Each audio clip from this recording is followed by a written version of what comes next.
सियावर रामचंद्र जी की जय। रामायण अयोध्या कांड द्वितीय सोपान मास परायण का 13वां विश्राम भाग 3।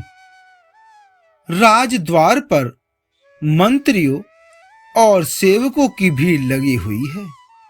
वे सब सूर्य को उदा हुआ देखकर कहते हैं कि ऐसा कौन सा विशेष कारण है कि अवधपति दशरथ जी अभी तक नहीं जागे। राजा नित्य ही रात्रि के पिछले पहर जाग जाया करते हैं, किंतु आज हमें बड़ा आश्चर्य हो रहा है। हे सुमंत्र, जाओ, जाकर राजा को जगाओ, उनकी आज्ञा पाकर हम सब कार्य करें।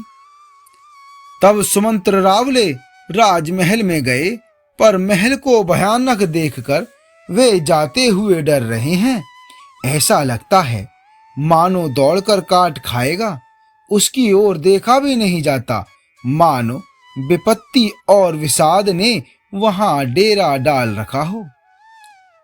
पूछने पर कोई जवाब नहीं देता।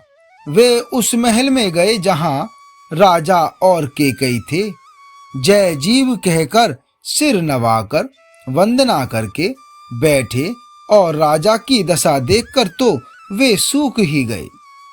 देखा कि राजा सोच से व्याकुल हैं, चेहरे का रंग उड़ गया है, जमीन पर ऐसे पड़े हैं मानो कमल जड़ छोड़कर जड़ से उखड़कर मुरझाया पड़ा हो। मंत्री मारे डर के कुछ पूछ नहीं सकते। तब अशुभ से भरी हुई और शुभ से विहीन केकई बोली, परीन राजहि नींद निसी, हेतु जान जगदीसु,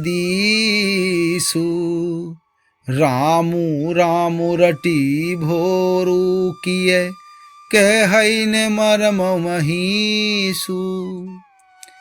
अर्थात राजा को रात भर नींद नहीं आई।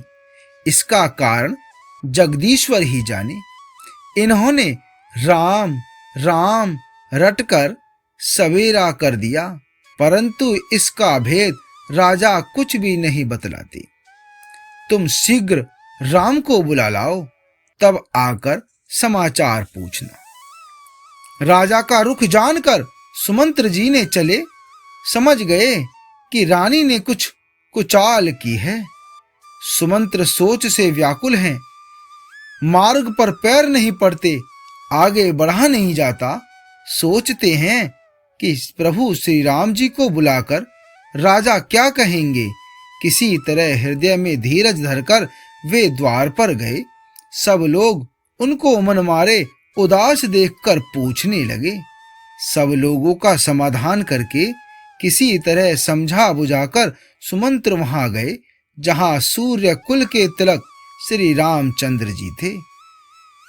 श्री रामचंद्र जी ने सुमंत्र को आते देखा तो पिता के समान समझकर उनका आदर किया। श्री रामचंद्र जी के मुख को देखकर और राजा की आज्ञा सुनाकर वे रघुकुल के दीपक श्री रामचंद्र जी को अपने साथ ले चले। श्री रामचंद्र जी मंत्री के साथ बुरी तरह से बिना किसी लवाज में जा रहे हैं। यह देखकर लोग जहां तहां विषाद कर रहे हैं।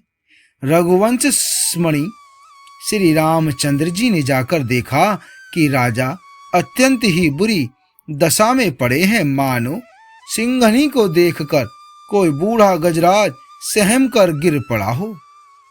राजा के होठ सूख रहे हैं और सारा शरीर जल रहा है, मानो मणि के बिना सांप दुखी हो रहा है। पास ही क्रोध भरी केकई को देखा, मानो साक्षात मृत्यु ही बैठी राजा के जीवन की अंतिम घड़ियां गिन रही हो। श्री रामचंद्र जी का स्वभाव कोमल और करुणामय है। उन्होंने अपने जीवन में पहली बार यह दुख देखा। इससे पहले कभी उन्होंने दुख सुना भी न था। तो भी समय का विचार करके हृदय में धीरज धरकर उन्होंने मीठे वचनों से माता केकई से पूछा, मोहि कहो मातु तात दुख कारण, करई जतन जेहि होई निवारण। सुनहु राम सबु कारणहु एहु, राजहि तुम्हें पर बहुत स्नेहु। हे माता, मुझे पिताजी के दुख का कारण कहो, जिससे उसका निवारण हो, दुख दूर हो, वह यत्न किया जाए। कैकेयी ने कहा कि हे राम सुनो, सारा कारण यही है कि राजा का तुम पर बहुत स्नेह है। इन्होंने मुझे 2 वरदान देने को कहा था। मुझे जो कुछ अच्छा लगा वही मैंने मांगा। उसे सुनकर राजा के हृदय में सोच हो गया, क्योंकि ये तुम्हारा संकोच नहीं छोड़ सकते। इधर तो पुत्र का स्नेह है और उधर वचन प्रतिज्ञा। राजा इसी धर्म संकट में पड़ गए हैं। यदि तुम कर सकते हो तो राजा की आज्ञा शिरोधार्य करो और इनके कठिन कलेश को मिटाओ। कैकेयी वे धड़क बैठी, ऐसी कड़वी वाणी कह रही है जिसे सुनकर स्वयं कठोरता भी अत्यंत व्याकुल हो उठी।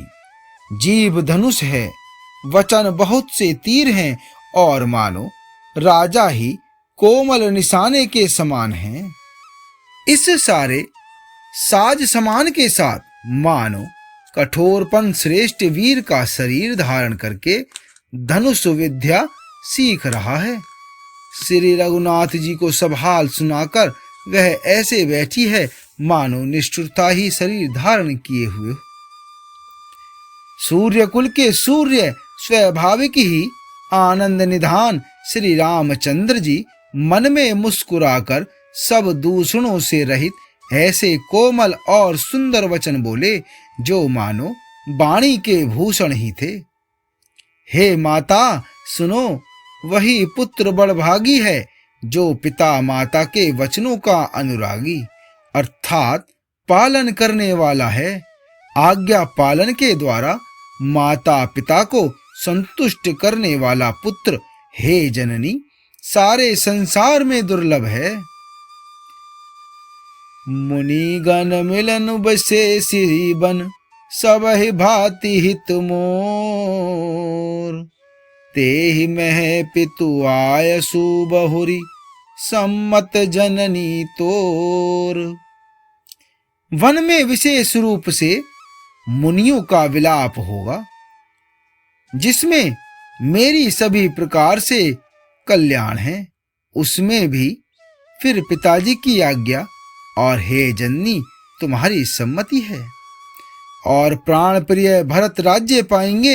इन सभी बातों को देखकर यह प्रतीत होता है कि आज विधाता सब प्रकार से मुझे सम्मुख है अर्थात मेरे अनुकूल है। यदि ऐसे काम के लिए भी मैं वन को न जाऊं तो मूर्खों के समाज में सबसे पहले मेरी गिनती करनी चाहिए। जो कल्प वृक्ष को छोड़कर रेड़ की सेवा करते हैं और अमृत त्याग कर विष मांग लेते हैं। हे माता तुम मन में विचार कर देखो, वे महामूर्ख भी ऐसा मौका पाकर कभी न चूकेंगे। हे माता मुझे एक ही दुख विशेष रूप से हो रहा है, वह महाराज को अत्यंत व्याकुल देखकर। इस थोड़ी सी बात के लिए ही पिताजी को इतना भारी दुख हो। हे माता मुझे इस बात पर विश्वास नहीं होता, क्योंकि महाराज तो बड़े ही धीर और गुणों के अथाह समुद्र हैं। अवश्य ही मुझसे कोई बड़ा अपराध हो गया है, जिसके कारण महाराज मुझसे कुछ नहीं कहते। तुम्हें मेरी सौगंध है माता, तुम सच सच कहो। सहज सरल रघुवर वचन, कुमति कुटिल करि जान। चलई जोक जल बक्र गति, जधपि सलिलु समान। रघुकुल में श्रेष्ठ श्री रामचंद्र जी के स्वभाव से ही सीधे वचनों को दुर्बुद्धि कैकेयी टेढ़ा ही करके जान रही है। जैसे यद्यपि जल समान ही होता है, परंतु जोग उसमें टेढ़ी चाल से ही चलती है। रानी कैकेयी श्री रामचंद्र जी का रुख पाकर हर्षित हो गईं और कपटपूर्ण स्नेह दिखाकर बोली, तुम्हारी शपथ और भरत की सौगंध है, मुझे राजा के दुख का दूसरा कुछ भी कारण विदित नहीं है। हे तात, तुम अपराध के योग्य नहीं हो, तुमसे माता पिता का अपराध बन पड़े यह संभव नहीं। तुम तो माता पिता और भाइयों को सुख देने वाले हो। हे राम, तुम जो कुछ कह रहे हो सब सत्य है। तुम पिता माता के वचनों के पालन में तत्पर हो। मैं तुम्हारी बलिहारी जाती हूँ।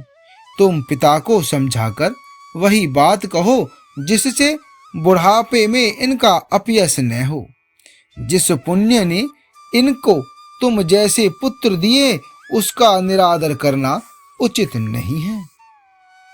कैकेयी के बुरे मुख से ये शुभ वचन कैसे लगते हैं, जैसे मगध देश में गया आदिक तीर्थ श्री रामचंद्र जी को माता कैकेयी के सब वचन ऐसे अच्छे लगे जैसे गंगा जी में जाकर अच्छे बुरे सभी प्रकार के जल शुभ सुंदर हो जाते हैं।